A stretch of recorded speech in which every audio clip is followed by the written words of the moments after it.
Today we're going to be looking at improving the AC conditions here in this 3-car garage. So let's get started with this video. So thanks again for tuning in and welcome to the first episode of the channel, First Time Tries, where we try things for the first time, see how it goes so you don't necessarily have to. My name is Carlos, I'm an aerospace engineer and I love trying things out for the first time. A lot of it came from working on my car, my C806 Corvette, of which a lot of mods I installed by myself without really any experience beforehand, from power mods, wrapping the car for the first time, even some actual body work. All of which I absolutely loved, and more specifically trying new things and seeing how it goes. And that's where this new channel comes in, where I plan to try a whole bunch of new DIYs, products, and even experiences that are outside of the normal things I do that are, car related. Things like house DIY projects to experiences like figuring out how to pick a lock for the first time, new fad type products to even some adventures, potentially checking out like different parks or roads or, anything that's just a first time try.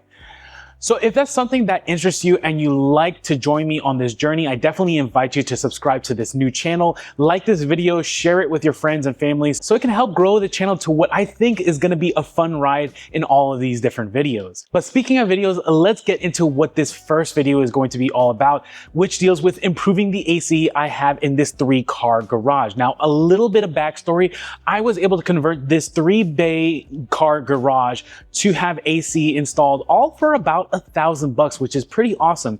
It used a mixture of insulating the garage doors and installing a couple of AC units that hooked up to that same garage door. And it definitely worked by bringing down the temperatures from, let's say, 110 degrees in here on like a hot Texas weather day where it's like 100 degrees outside.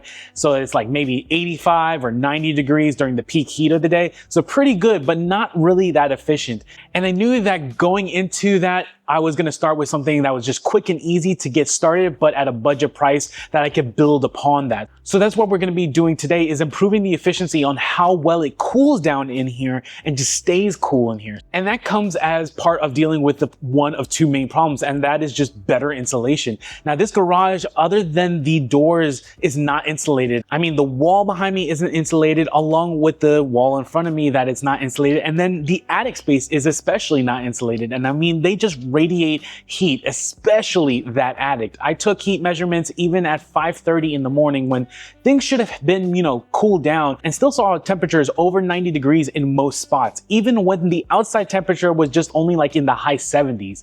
That front and back wall, I can't really do much about without making like a series of holes to blow in the insulation.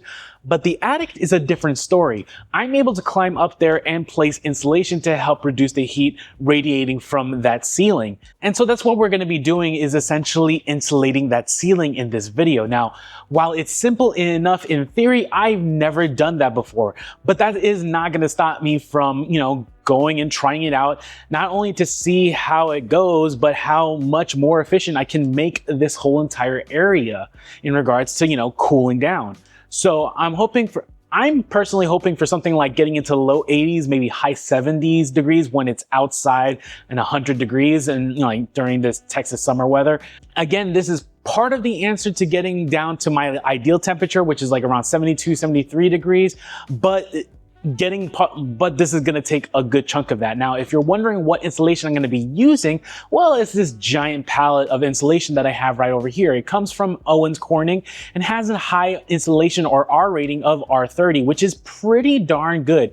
Now, you can order this stuff from Amazon or Lowe's depending on the amount you need, of which I have links for both if you're thinking you might want to try to give this a go in your garage. But since I needed a large batch, Lowe's does have discounts for buying in bulk, and I purchased all of this from Lowe's for around $900.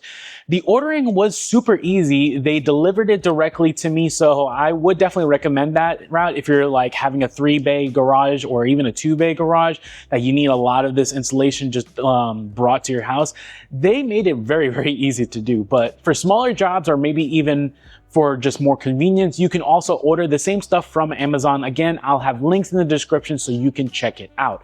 On top of that, the actual attic door itself, I'm going to be insulating, and I'm going to be using like this, essentially this insulation cap that has heat shielding on it that will help to insulate that area, because you can get a lot of leaking of heat through just even that door. So we're going to be installing that as well in this video, but essentially that is what we're going to be doing for this first job here.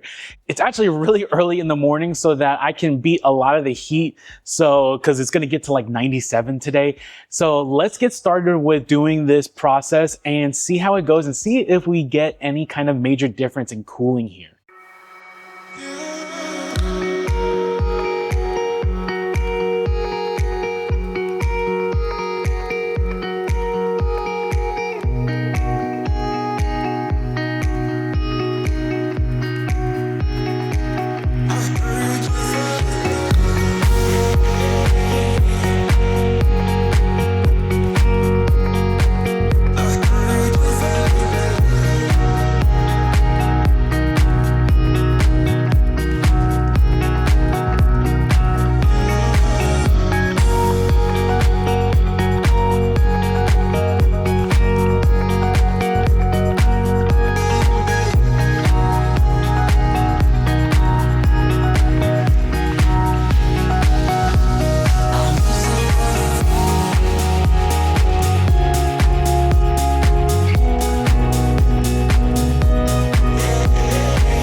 So alrighty guys, so we have finished installing all the insulation in the attic, and it's actually been a couple of days. It's the hottest part of the day today. It's like around 3, and you can see on my watch here, it's about 97 degrees. Hopefully it's getting caught in the camera decently. So it's not bad in here actually. So let's take a quick look at what the temperature is showing on the my little thermometer thing that I have here. So we're seeing about 82 degrees in here, with it being practically almost 100 outside, which is not bad. It actually is very much doable in here. I'm actually very comfortable with how it is, and I'm very glad that I installed that insulation, because I guarantee you guys, if I hadn't had that insulation in here and I still was trying to run my little AC units, even with the insulation on the garage doors, it would still probably be around like 90 degrees in here instead of being a low 80s kind of deal. It makes those few bit of degrees make a difference. And obviously this is not the most efficient method of cooling. There's definitely things I can improve on, which I will continue to do, like improving the little AC units that I have. They're not the most efficient. I already know that. I know they consume a lot of power. I get, thankfully, free weekends on my electricity, which is when I do a majority of my videos anyway on the weekends, so it doesn't really cost me much more. But in any case, I am going to be planning to upgrade the AC from like better AC inverter type ones with dual hose, like that I'll install when I need to on the garage doors, and then eventually get to the point where I'm actually going to install a little split AC like right here. But that's going to be more of a later on video, because of the fact that it's going to be pricey, not only because of the actual unit itself, but because I have to upgrade the plug that goes here, because it can't just produce enough juice to be able to power an actual AC unit. I figured that out when I had an electrician come out and kind of give me the breakdown of that kind of stuff. But in any case though, I do have a little measuring tool here, so I can actually show you the different spots on the ceiling and how much more improved they are in regards to the cooling from the insulation. So all right, so turning on this little measuring gun, if we look at it, we got, let's see, 88.3 degrees there. We got 85 degrees there. So 86, so 85, 86 degrees, not too bad. Now there's this one section on this outer edge right here that I wasn't really able to put insulation very well. It was really hard because of how the slope of the actual ceiling is, or the roof rather. And so I can already feel that it's still radiating the heat like it did the last time. And so if I were to do this spot, yeah, we're looking at like 96 degrees. 98 degrees. So you can get an idea, 97 degrees there. You can get an idea of the difference that this insulation is making. It's making one heck of a difference, like 10-degree difference.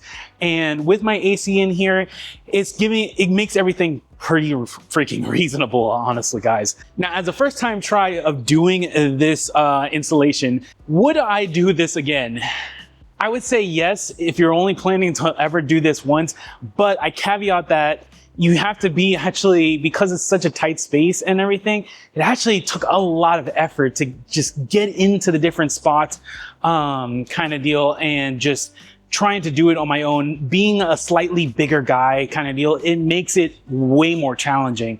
So if you're actually in pretty good shape, it's not bad of a job actually. You could probably get it done, and yeah, you'll be sweaty from it, but you won't be exhausted. I was exhausted after I did all this, and while I'm glad that technically I saved myself quite a bit of money by doing it myself, I could understand why it costs as much as it does to just get that insulation in there, especially if it's just not like a new home that's being built and you got wires that are going all through there like I did, because this house is like 20 years old kind of deal. So all those different things make it way more challenging to try to insulate this attic, like the attic space kind of deal. But I am glad that I got through it, because it has made quite a bit of difference. So I would recommend doing it if you are at least at like my kind of physique level, or a little bit better shape than I am, and have the ability to, you know, get up in there and put your own kind of roll insulation. So it's definitely not the most efficient. There are spots that I could have put like insulation better, I already know. You guys probably that are watching this, you could probably have given me tips on how I could have done it, which by the way, if you want to comment like how I could have done that better, definitely let me know, because that's something that could help maybe someone else that's watching a video who's considering doing this, maybe, you know, take that into mind. So, and for real, if you are thinking of doing this for your garage and whatnot, definitely check out my links in regards to Lowe's. It worked out that I have bought all my stuff from Lowe's because I ended up using only maybe 2/3 of the amount that I had purchased. So the rest of it, I was able to just directly bring back to Lowe's, and they gave me a refund for it because I never used it. So that was actually one of those pluses, that if you're not sure how much you can buy, definitely buy a little bit more, because you can always return it, and I got full price for it back. So that was really, really cool. And like I said, I had them deliver it here. So definitely check out the links in regards to Lowe's where I got it. Along with, if you're doing a smaller project, you can always just check out the Amazon version and they'll ship that too. And yeah, just check out like any of my other videos. I have a whole bunch of videos coming out for this new channel, including this one right here. So definitely check it out, and we will see you next time. So take care, guys.